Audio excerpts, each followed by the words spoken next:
শ্ৰদ্ধাৰ ৰাইজ, ৰাস্তাৰ কথা পাতিছিলো। ৰাস্তাৰ কথা পাতি থাকোঁতে মোৰ মনত এটা নতুন আইডিয়া আহে।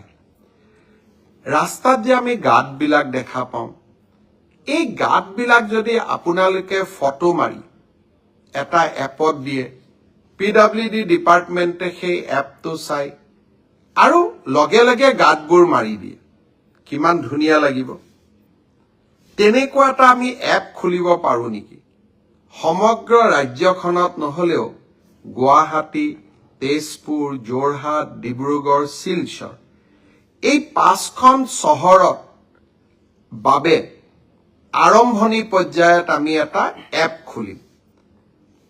যতে ৰাস্তা গাঁত দেখিছো আপোনালোকে তাৰ পৰাই ফটো তুলিব আৰু আপোনালোকে তাতেই সেই জায়গাটোৰ সংকেত দিব, যাক আমি লেটিচিউড বুলি কওঁ বা আমি তাৰ জিঅ' ফেন্সিং বুলি কওঁ। সেই জায়গাখিনিৰ জিঅ' ফেন্সিং কৰি দিয়াৰ লগে লগে PWD ডিপাৰ্টমেণ্টে এপটোত গম পাব, অমুক জেগাত ৰাস্তাৰ গাঁত হৈছে, আৰু দুদিনৰ ভিতৰতে গৈ গাঁতটো মাৰি দিব। ভাল নালাগিব জানো? নতুন অসম।